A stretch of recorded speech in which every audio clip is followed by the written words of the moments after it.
చీమలు బలము లేని జీవులు అయినప్పటికీ అవి వేసవి కాలములో ఆహారాన్ని సిద్ధపరుచుకుంటాయి. ఎందుకంటే మరి ప్రియ దేవుని బిడ్డలారా, లైన్గా ఒకదాని వెంట ఒకటి బారులు తీరి ఏదో ఒక పని చేస్తూనే ఉంటాయి చీమలు. మనం గమనించినట్లయితే అవి ఎక్కడికి వెళ్ళిపోతుంటాయో మనకు తెలీదు, అవి మరి ఏం చేస్తుంటాయో మనకు తెలీదు. ఖాళీగా మాత్రము చీమలు ఉండవు. ఎప్పుడు లేచైనా చూడండి, మీరు అర్ధరాత్రి అయినా సరే లేచి చూడండి, చీమలు మాత్రము ఏమాత్రము ఖాళీగా ఉండవు, ఏమాత్రము కూడా సోమరితనంగా ఉండవు, ఏమాత్రము కూడా మాకు పని లేదు అని ఏమాత్రము కూడా ఖాళీగా ఉండవు. అయితే ప్రియ దేవుని బిడ్డలారా, మరి ఎప్పుడు ఏదో ఒకటి ఆహారాన్ని సిద్ధపరచుకుంటాయి ఈ యొక్క చీమలు. మరి చీమలకు ఎవరైనా నాయకుడు ఉన్నారంటారా? ఉన్నారా? ట్రాఫిక్ పోలీస్ ఎవరైనా ఉన్నారా? Left right left right left right అని అంటూ ఉంటే అవి వాటి ఆర్డర్లో వెళ్తూ ఉంటాయా? ఏమాత్రం వెళ్ళవు. వాటికి నాయకుడు లేడు, లెఫ్ట్ రైట్ అని చెప్పేటువంటి వ్యక్తి లేడు, ట్రాఫిక్ పోలీసు ఆగండి వెళ్ళిపోండి అని చెప్పేవాడు కూడా లేదు. కానీ చీమలు మాత్రము బారులు తీరి లైన్గా ఒకదాని వెంట ఒకటి ఒకదాని వెంట ఒకటి ఏదో ఒక పని చేయడానికి, ఏదో ఒక ఆహారాన్ని సంపాదించుకోవడానికి అవి లైన్గా లైన్గా లైన్గా పరిగెడుతూనే ఉంటాయి. అంటే చీమలు బలము లేని జీవులు అయినప్పటికీ అవి కష్టజీవులు. అవునా కదా? అవి కష్టజీవులు, చాలా కష్టపడతాయి. అంతేకాదు రే దేవుని బిడ్డలారా, చీమలకు ముందు చూపు కూడా ఉంది. ఏముంది? చీమలకు ముందు చూపు ఉంది. ఎందుకు? వేసవి కాలములో కష్టపడితే రాబోయేది ఏం కాలము? వర్షాకాలం. వర్షాకాలం వస్తే మనము బయటికి వెళ్ళలేము కాబట్టి ఆహారం సిద్ధపరచుకోలేం. కాబట్టి ఈ వేసవి కాలంలో మనం ఏం చేయాలి? ఆహారాన్ని సిద్ధపరచుకోవాలి. ఆహారాన్ని మనము సిద్ధపరచుకోవాలి. ఎందుకంటే రాబోయేది వర్షాకాలం కాబట్టి, మరి ఆ కష్టకాలము రాబోతుంది కాబట్టి ఇప్పటి నుండే తగిన ఆహారాన్ని సిద్ధపరచుకుంటాయి ఈ చీమలు. మరి చీమలేంటి? బలము లేని చీమలైనప్పటికీ, బలము లేని జీవులైనప్పటికీ మరి అవి ఆహారాన్ని సిద్ధపరచుకుంటున్నాయి. ఎందుకంటే రాబోయేది కష్టకాలం కాబట్టి ముందు చూపుతో అవి ముందుగానే చక్కగా ఆహారాన్ని సిద్ధపరచుకుంటున్నాయి. మరి మనలో ఎంతమంది ఉన్నారు ఈరోజు? రాబోయేది కష్టకాలం, రాబోయేది గడ్డు కాలం, రాబోయేది మరి ఒక మనము ఏమి పని చేసుకోలేనటువంటి కాలము రాబోతుంది కాబట్టి ఇప్పటి నుండే నేను కష్టపడాలి, ఇప్పటి నుండే ఆహారాన్ని సిద్ధపరచుకోవాలి, ఇప్పటి నుండే నేను పొదుపు చేసుకోవాలి అని అనుకునేవారు, అలా పొదుపు చేసుకునేటువంటి వారు ఎంతమంది ఇక్కడ ఉన్నారు? ప్రియ దేవుని బిడ్డలారా, దేవుడు చీమల గురించి మనకు తెలియజేస్తా ఉన్నాడు. ఇక్కడ చీమలు మరి పొదుపు చేసుకునేటువంటి జ్ఞానము కలిగి ఉన్నాయి. పొదుపు అదుపే గాని అది పిసినారితనము కాదు అన్న విషయాన్ని మనం గమనించాలి. చాలా వరకు మనము మరి మన జీవితాల్లో మరి మనము కూడా ఇలాంటి పొదుపు లేకుండా జీవిస్తూనే ఉంటాం, ఇలాంటి అదుపు లేకుండా మనము జీవిస్తూనే ఉంటాం, చాలా ఖర్చులు చేస్తూనే ఉంటాం. ఈరోజు మరి ఎంత వస్తే అంత ఖర్చు చేసేటువంటి జీవితాన్ని మనం కలిగి ఉంటాం. కానీ దేవుడు నాతోను మీతోను మనందరితోనూ మాట్లాడుతున్నాడు. ఇదిగో చీమలు బలము లేని జీవులే అయినప్పటికీ అవి పొదుపు చేసుకునే తత్వాన్ని కలిగి ఉన్నాయి, జ్ఞానము కలిగి రాబోయే కాలము కష్టకాలము కాబట్టి ఎలాగైనా సరే మరి ఆహారాన్ని సిద్ధపరచుకోవాలి అన్నటువంటి జ్ఞానాన్ని కలిగి ఉన్నాయి. ప్రియ దేవుని బిడ్డలారా, మరి మన జీవితాల్లో కూడా, ఎందుకంటే రాబోయే కాలంలో పిల్లల చదువుల కోసం కానీ వారి పెళ్లిళ్ళ కోసము కానీ ఇంకా ఏ కష్టకాలం వస్తుందో అని మనము గుర్తించి మనము పొదుపు చేసుకునేటువంటి వారముగా ఉండాలని దేవుడు హెచ్చరిస్తూ ఉన్నాడు. అది నాతోను మీతోను మన అందరితోనూ కూడా. ఎందుకంటే మనము చాలా వరకు చెయ్యిని ఏం చేస్తూ ఉంటామంటే ఖర్చు చేసేటువంటి తత్వాన్ని కలిగి ఉంటాం.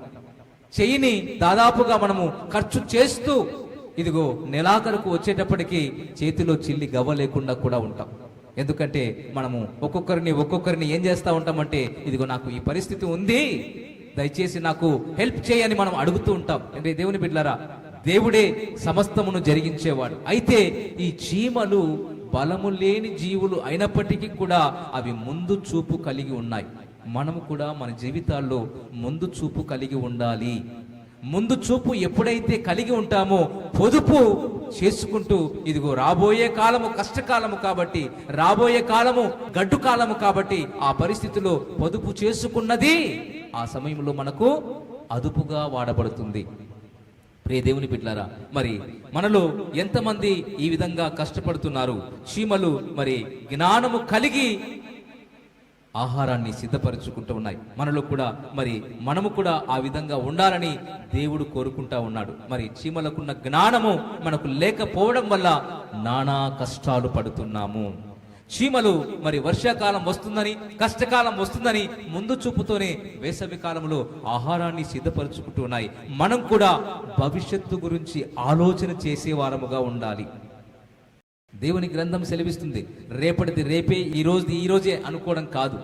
నీ భవిష్యత్తు కూడా బంగారుమయముగా ఉండాలి అంటే ఇదిగో నీ జీవితంలో నీవు కూడా జ్ఞానము కలిగి ప్రవర్తించాలి.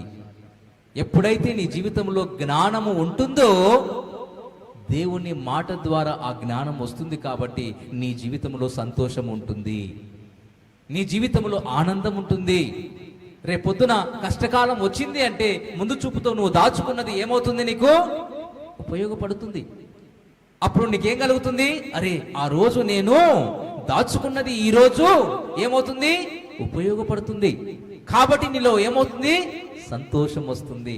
ప్రియ దేవుని బిడ్డలారా, మరి మన జీవితాల్లో ప్రమాదకరమైనటువంటి పరిస్థితులు రాబోతున్నాయి కాబట్టి, కష్టకాలము రాబోతుంది కాబట్టి ఎప్పటిలాగే మనము జాగ్రత్తగా ఉండాలి అన్నటువంటి వాస్తవాన్ని మనము చీమలకున్నటువంటి జ్ఞానము మనము కలిగి ఉండాలని దేవుడు మాట్లాడుతున్నాడు. ప్రియ దేవుని బిడ్డలారా, కాబట్టి మన జీవితంలో సంతోషం ఉండాలి అంటే దేవుని మాట మనకు సంతోషం ఇస్తుంది.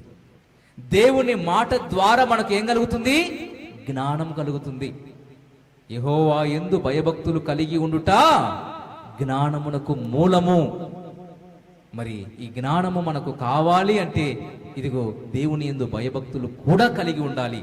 మరి ఈ జ్ఞానము మనం కలిగి ఉండటం వల్ల ఇదిగో చీమలు ఎలాగైతే రాబోయే కాలము కష్టకాలమని ముందుగానే సిద్ధపరచుకుంటాయో, పొదుపు చేసుకుంటాయో, మనము కూడా చీమల వలె జ్ఞానము కలిగి జ్ఞానయుక్తంగా మన జీవితాలను ఇదిగో మన పిల్లల కోసము, పిల్లల పెళ్లిళ్ళ కోసము, ఇంకా ఏదైనా గడ్డు పరిస్థితి వస్తే వాటి కోసము ముందుగానే సిద్ధపరచుకున్నది ఈ రోజు మనకు ఉపయోగపడుతుంది. కాబట్టి అందులో మనకేమొస్తుంది? సంతోషం, ఆనందం. ప్రియ దేవుని బిడ్డలారా, ఆ విధంగా మనము కూడా ఉండాలని దేవుడు ఇష్టపడుతున్నాడు. కాబట్టి మనము చాలా వరకు ఖర్చు చేస్తున్నాం. చాలా వరకు ఎలా ఖర్చు చేస్తున్నామో తెలుసా? మనం ఖర్చు చేయడానికి గల ప్రధాన కారణం ఏందంటారు? మనం ఖర్చు చేస్తూ ఉన్నాము, బాగానే ఉంది. దానికి ప్రధాన కారణం ఏంటో తెలుసా? మనము ఇతరులతో పోల్చుకోవటం.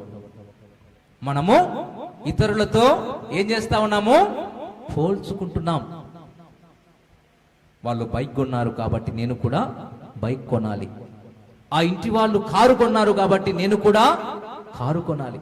ఇదిగో ఆమె బంగారు గాజులు కొన్నది, నేను కూడా బంగారు గాజులు కొనాలి. ఇదిగో వాళ్ళ ఇంట్లో టీవీ ఉంది, వాళ్ళ ఇంట్లో సోఫా సెట్ ఉంది, కాబట్టి మా ఇంట్లో కూడా ఏముండాలి? సోఫా సెట్ ఉండాలి. ఇవన్నీ కూడా ఎక్కడ జరుగుతున్నాయి? నీవు ఇతరులతో పోల్చుకోవటం ద్వారా. వాళ్ళ ఇంట్లో ఏదొస్తే నీ ఇంట్లోకి అది రావాలని కోరుకుంటున్నావు చూడు, అదే ప్రధాన కారణంగా ఖర్చు చేయటానికి నీ చేతిలో చిల్లి గవడ లేకపోవటానికి గల కారణం ఏంటంటే ఇతరులతో మనము పోల్చుకుంటున్నాం. కాబట్టి మన జీవితంలో ఏం లేదు? నెమ్మది లేదు, సమాధానం లేదు. ఇదిగో ఆమె బంగారం కొన్నది, ఈ ఇంట్లో ఏమైంది? గొడవ స్టార్ట్ అయింది.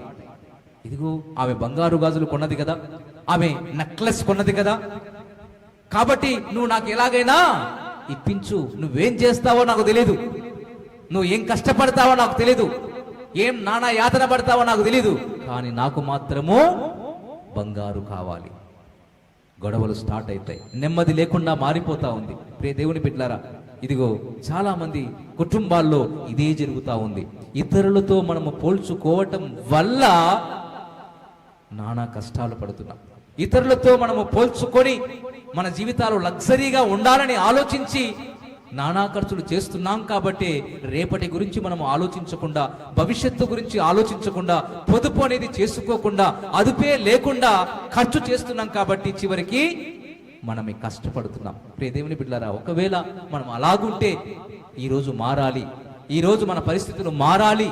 ఈరోజు దేవుడు మనతో సూటిగా స్పష్టంగా మాట్లాడుతున్నాడు. కాబట్టి దేవుని మాట నీకు సంతోషాన్ని ఇస్తుంది. ఈ మాటనే నీకు జ్ఞానాన్ని ఇస్తుంది. ఈ జ్ఞానమే నీ జీవితంలో భవిష్యత్తులో నువ్వు బంగారుమయంగా జీవించటానికి, భవిష్యత్తులో నీవు ఆనందంగా జీవించటానికి సహాయము చేస్తుంది. కాబట్టి చీమలు బలము లేని జీవులు అయినప్పటికీ అవి వేసవిలో ఏం చేసుకుంటా ఉన్నాయి? ఆహారం సిద్ధపరచుకుంటూ ఉన్నాయి. కాబట్టి ప్రియమైన దేవుని బిడ్డలారా, దేవుని మాట మనకు మరి సంతోషాన్ని ఇస్తుంది. చాలా మంది మరి పోటీ పడుతూ ఉన్నారు. వాళ్ళు అలా ఉన్నారు, మనము కూడా అలాగ ఉండాలి. వాళ్ళు అలా జీవిస్తున్నారు, నేను కూడా అలా జీవించాలి. ఈ లోకపు తాత్కాలికమైనటువంటి ఆనందాల కోసం పోటీ పడితే దానివల్ల మనకు ప్రయోజనము లేదు. దేంట్లో పోటీ పడాలి? ఇదిగో ఆమె ప్రార్థన చేసుకుంటుందట, నేను కూడా ప్రార్థనలో పోటీ పడతాను. ఆమె చక్కగా వాక్యము 10 రోజుల్లో బైబిల్ చదివిందట, నేను కూడా చక్కగా 10 రోజుల్లోనే కాదు 9 రోజుల్లోనే వాక్యాన్ని చదువుతాను, బైబిల్ పూర్తి చేస్తాను. ఆమె ప్రతిరోజు కూడా సంఘానికి వస్తుందట, నేను కూడా ప్రతిరోజు సంఘానికి వస్తాను.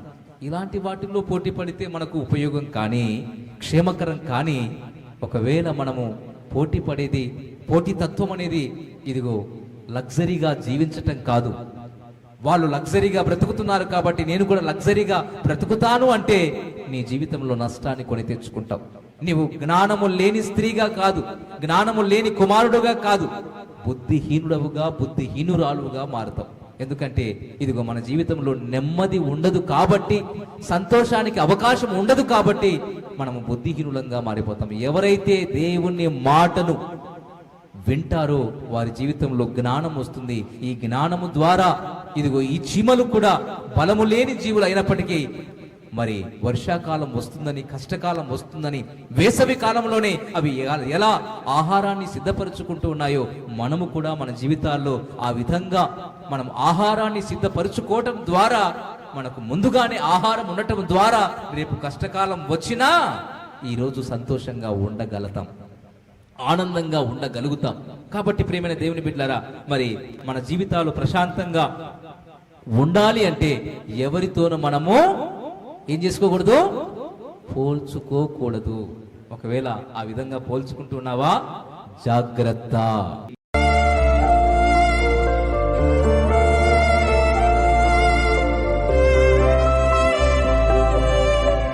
ప్రభువునందు ప్రియులారా, ఈ సందేశాలు మీకు నచ్చినట్లయితే దయచేసి లైక్ చేయండి, సబ్స్క్రైబ్ చేయండి, పక్కనే ఉన్న బెల్ బటన్ నొక్కండి. ఈ సందేశాలను దయచేసి 10 మందికి షేర్ చేయమని ప్రభువు నామమున ప్రేమతో మీకు మనవి చేస్తున్నాం. Thank you. Praise the lord.